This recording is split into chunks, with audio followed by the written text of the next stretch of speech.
예, 안녕하세요. 최용건입니다. 2월 13일입니다. 오늘 방송은 신라가 왜 망했고, 그 다음에 후삼국이 전개되는 거, 그리고 고려가 그 후삼국을 통일하게 되는 그 과정, 그리고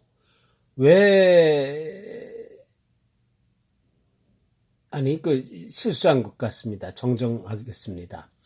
후삼국이 전개되는 과정, 그리고 고려태조 왕건이 후삼국을 통일하게 되는 과정과 왜 태조 왕건이가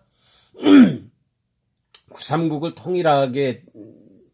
통일할 수 있었는지에 대해서 이렇게 방송하도록 하겠습니다. 신라가 왜 망했느냐? 고구려, 백제, 신라 삼국 중에서 가장 열악했음에도 불구하고 그 가장 약소국인 신라가 이 삼국을 통일했거든요. 근데 이걸 어떻게 해서 신라가 이 삼국을 통일했느냐?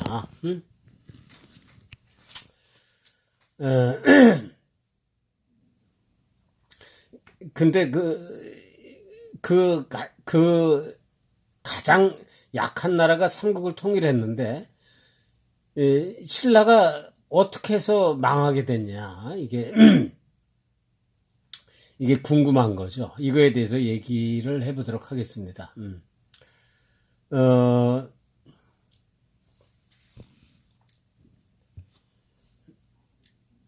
이제 일단 통일이 되니까 이제 전쟁 위협은 없어졌죠. 신라가 이제 전쟁 위협은 없어졌습니다. 고구려가 뭐 침입해 올까봐 걱정하고, 백제가 이렇게 침입해 올까봐 걱정하고, 이건 이제 없어진 거죠. 근데 그러니까 이제 나라가 안정이 되니까 이제 그 지배 계급들이 이제 긴장을 늦추고 느슨해지게 되는 거죠. 긴장을 늦추고 그냥 안일, 그다음에 쾌락 이런 거를 추구하는 거죠. 옛날에 그 화랑이라는 그런 층이 있어서 나라를 위해서 그 젊은 소년들이 목숨을 초계같이 버리고, 김유신 장군이 전쟁 들어갈 적에 집에 들르지도 않고 그냥 바로 전쟁터로 달려가고, 그런 그 호국정신, 충성 이런 게 없어지죠. 이제 통일신라 말에 와서는 이제 어차피 전쟁의 여비 없고 이제 기득권층, 이제 주로 성골하고 진골이죠. 기득권층이 뭐 권력은 있겠다, 위험은 없어졌다, 전쟁 내기하는 거죠. 고구려와 백제로부터의 그 위협이 없어지니까 이제 그 권력에 도취되는 거죠. 이제 무사안일, 이제 여기에 빠지고, 호국, 애국, 충성심 이런 건 다 없어지고, 그리고 이제 통일을 했기 때문에 어차피 고구려의 유민들, 백제 유민들이 뭐 불만이 없었겠습니까? 있었겠죠. 당연히 있었겠죠. 그리고 통일신라가 이제 그런 그 유민들에 대한 어떤 그 반발을 막으려고 어떤 조치들을 취했겠지만, 그게 아무리 그런 조치를 취한다 하더라도,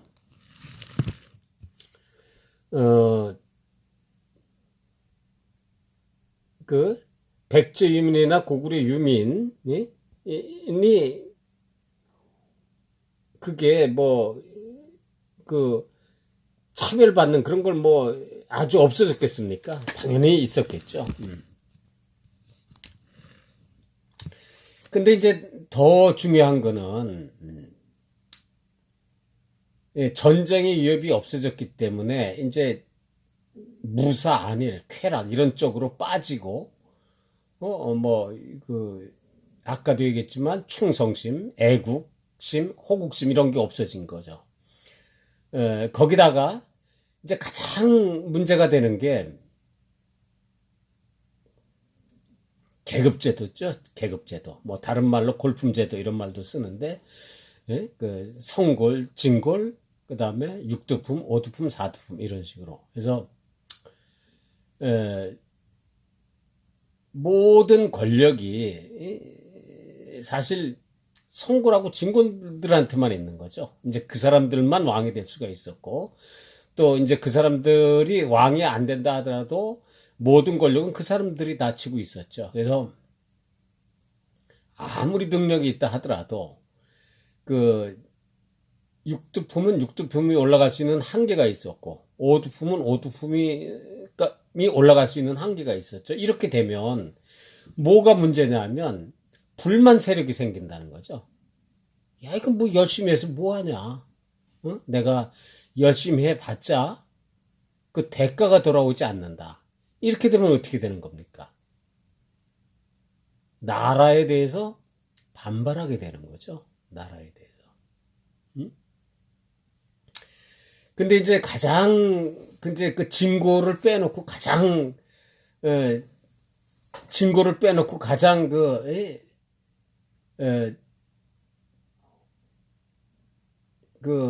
이제 높은 층이 육두품이었는데, 육두품은 그 계급제도 안에서 자기네가 올라갈 수 있는 그 신분 상승의 그 한계가 있기 때문에 이걸 타파하려고 어떤 방법을 쓰냐면 유학을 하는 방법을 쓰는 겁니다. 당나라에 유학을 해서 거기서 이제 외국인이 치는 과거 시험에 이렇게 급제하고 이렇게 이름을 날리면 그게 그 육두품의 한계를 좀 벗어나지 않을까. 이래가지고 통일신라 말에 그 육두품이 대거 이렇게 유학을 많이 갑니다. 그 당나라로. 그래서 가장 대표적인 게 최치원이고, 그 다음에 이제 최언이고, 그 다음에 최승우고 이러죠. 이런 사람들이 다 육두품 출신이죠. 근데 이제 그러면 신라 입장에서는 이런 사람들을 좀 이렇게 대우를 해서 나라 체제를 유지하고 이렇게 이들을 잘 활용하고 이래야 되는데, 이들이 그렇게 쉽게 얘기해서 뼈 빠지게 공부해서 뭐 외국에 가서 그 과거에 뭐 급제하고 이 최천 같은 경우는 장원 급제까지 했지만, 그렇게 해도 이 사람들은 자기 능력에 비해서 그 자기 재주를 필 재간이 없었어요. 응? 이미 최치원이가 또 최치원이 바로 약간 후대가 최승우하고 최언인데, 이미 골물대로 골머가지고 이 사람들이 어떻게 해볼 재간이 없었어요. 응? 이미 그 개혁 타이밍을 놓친 거죠. 응? 그래서 이제 그 최치원 같은 경우는 뭐 시무십조 이거를 그 진성 여왕한테 이렇게 올리기도 했죠. 이렇게 나라를 개혁해야 한다. 근데 이제 진골들이 반발을 해서 시행을 못했죠. 그리고 그 시무십조가 어떤 내용인지도 모릅니다. 다만 이렇게 추정을 할 뿐이지. 자, 그럼 통일신라가 왜 망했느냐? 결론부터 얘기해서 사람들이 신라를 마음에서 버린 겁니다. 왜? 이제 이거 열심히 하면, 열심히 한 만큼 대가가 나온다. 그런 체제라면 그 체제는 지속이 되겠죠. 근데 열심히 해도 내가 열심히 한 만큼 이렇게 대접을 받는 그런 체제가 아니다. 또 나는 열심히 했는데 또 다른 사람하고 비교해서 다른 사람은 나보다 열심히 하지도 않았지만 신분 계급이 좋아서 나보다 더 잘 산다. 이렇게 하면 당연히 반발하죠. 불만 세력이 되는 거죠. 이게 이제 누적된 거죠. 누적되고. 그 다음에 했던 말이 반복되지만 그 지배계급, 이제 진골하고 선골이죠. 이 사람들은 그 옛날 신라를 초기, 중기, 후기로 나눈다면 그 이제 중기 때 그렇게 막 그 나라를 위해서 뭐 자기 목숨을 초계같이 버리는 이런 마음이 다 없어졌죠. 응? 다 없고 그냥 권력만 추구하고 응? 의무는 안 하고 권리만 요구하는 이런 상황이었기 때문에 이미 뭐 신라는 뭐 통일 신라는 이제 뭐 망할 수밖에 없는 그런 상황까지 간 거죠. 근데 이제 크게 두 그룹이 이제 반발해서 일어난 겁니다. 이제 후백제의 견훤인데 이 사람은 원래 이제 군인 출신이었습니다. 그 전라도를 그 자기 영토로 만들고 백제 유민 그 전라도 땅에서 이렇게 일어났기 때문에 이게 백제를 잇는다고 해서 후백제. 또 그게 나라 이름으로도 괜찮고 인심을 얻기에도 괜찮을 겁니다. 왜? 전라도 땅이 원래 백제 땅이었으니까. 그 백제 사람들은 후백제 그러니까 원래 우리나라 이름이다. 그런 그 동질감을 가졌겠죠. 그리고 그 이제 경기도 쪽에 경기도 강원도에서 일어난 궁예도 이제 처음 이름은 후고구려였죠. 후고구려. 그럼 이제 고구려 유민들이 그래 맞아. 우리는 신라 백성이 아니고 고구려의 핏줄이었어. 원래는 우리나라는 고구려였어. 그런 동질감을 갖고 이렇게 빨리 이렇게 친화가 되는 거죠. 근데 이제 먼저 이제 그 궁예 이제 언급할 사람이 궁예 그 견훤 왕건인데 궁예부터 이렇게 얘기를 해보겠습니다. 궁예는 신라한테 그 복수심이 있었죠.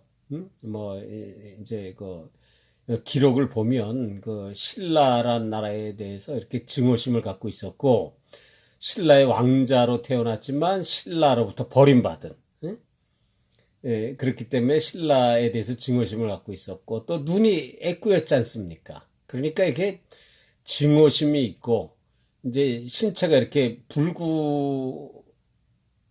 불구하고 그러니까 이렇게 왜곡되고 좀 삐뚤어지죠 사람이 이렇게 되면. 물론 처음에는 뭐 이렇게 군사적으로 성공을 해서 이렇게 그 초창기에는 이렇게 큰 세력을 얻었을지는 모르지만 그게 그런 삐뚤어진 마음 그 다음에 그 증오심 이런 거가 나라를 통치하는데 그 적합하지가 않죠. 또 이게 또 궁예하면 딱 떠오르는 게 뭐 관심법 뭐 그다음에 미륵불 이런 게 떠오르는데 이것이 에, 그때는 대부분 백성들이 문맹이었으니까 그 문맹인 백성들을 그 현혹시키기엔 딱 좋았었을 겁니다 이게. 순간적으로 미륵불이다 뭐 관심법으로 다 본다 그러니까 야 저 궁예 저 사람은 그 우리랑 그 차원이 다른 사람이다 이렇게 해서 그 차별화시키고 그래가지고 그 백성과 신하로 하여금 그 두려움에 떨게 하고 왜 자기는 미륵불이라 하고 관시법으로 사람 마음을 본다 그랬으니까 그래서 그 어떤 그 백성들과 차별화시키는 정책 백성들은 그 글자 그대로 백성이고 자기는 미륵불이니까 이렇게 차별화시킨 거죠. 또 하나는 관심법으로 해가지고 나는 너희들의 마음을 다 읽을 줄 안다. 이게 이제 그러니까 신하들은 이렇게 두려움에 빠지는 거죠. 응? 저 궁예가 내 이제 그 반란 같은 것도 일으킬 수 없게끔, 예, 난 네 마음을 다 꿰뚫어 본다 이러니까요. 그리고 이제 그 궁예가 어떤 상황이었냐 하면 심리 상태가 그 자기 척까지 죽이지 않습니까? 자기 처를 죽이고, 예, 그러니까 이거는 그 평정심을 잃은 거죠. 그 왕이란 사람은 이렇게 그 평정심이 있어야 되는 겁니다. 이렇게 감정적으로 하면은 이게 일을 그르치는 거거든요. 이미 자기 처를 죽였을 적에는 이미 그 평정심이 없어졌다는 얘기예요. 이게 잔인하고 흉폭하고 공포정치. 이러니까 이제 그 궁예 신하들이 거병을 해서 이제 왕건을 추대하는 것이죠. 자, 이제 궁예는 그렇게 하고 이제 후백제 견훤을 이렇게 보겠습니다. 후백제 견훤은 군인 출 군인 출신이었기 군인 출신이었고 이렇게 용맹한 걸로 이렇게 에, 그 기록에 나옵니다. 근데 이제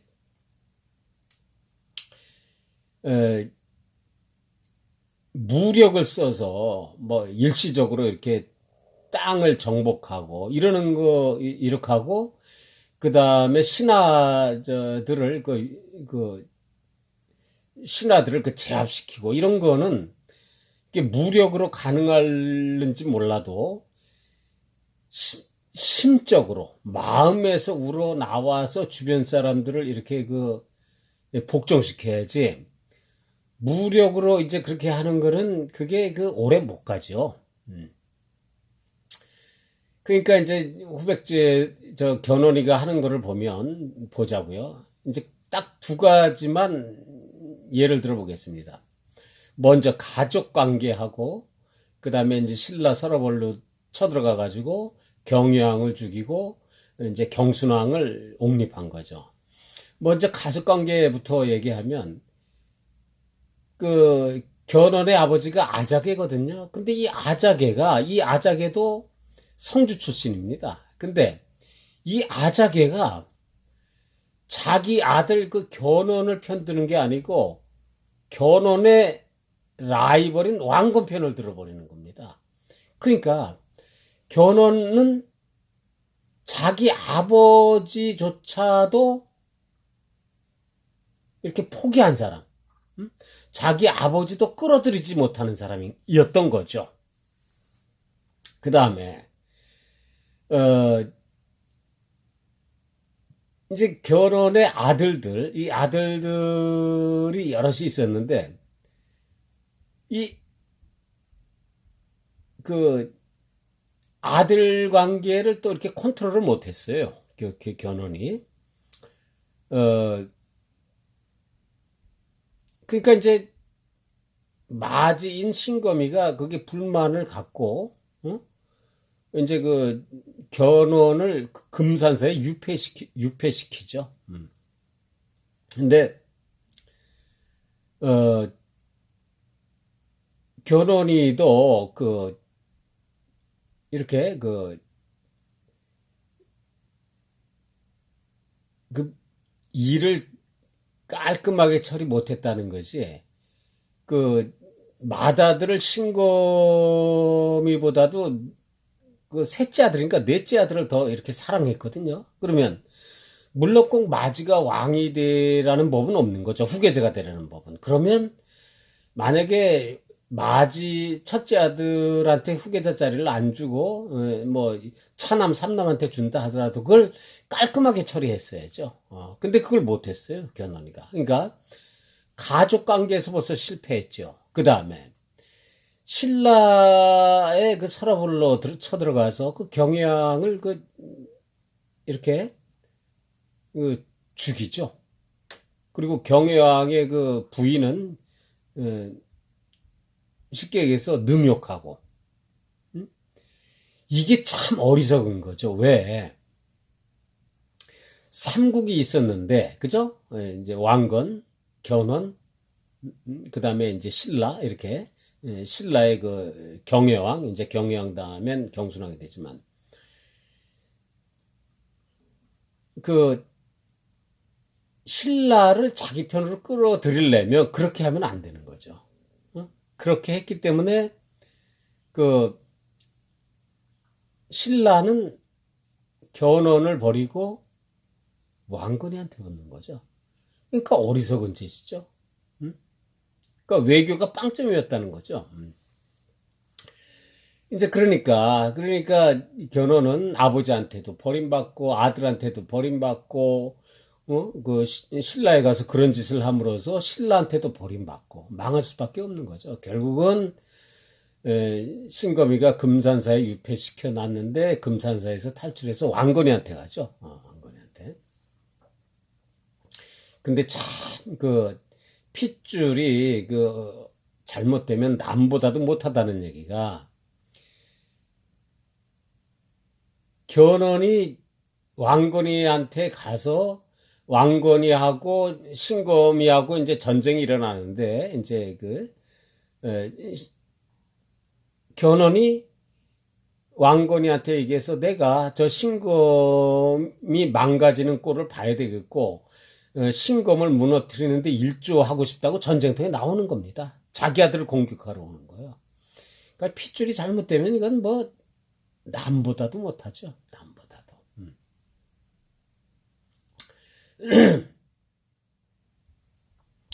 그러면 이제 최후의 승자인 왕건에 대해서 이렇게 얘기해 보도록 하겠습니다. 왕건은 이제 개성호적이죠. 그 아버지가 그 개성의 그 성주였고, 근데 이제 보면 참 왕건이 그 현명 문무를 겸비한 걸 알 수가 있어요. 특히 또 현명했다는 것도 알 수가 있고. 그걸 어디서 알 수 있냐 하면 일단 장군으로서 전쟁터에 여러 번 나갑니다. 왕건이가. 그러니까 그 장군으로서의 재질은 있었다는 것이고 또 하나 그 사람들의 신망을 얻었어요. 근데 이게 뭐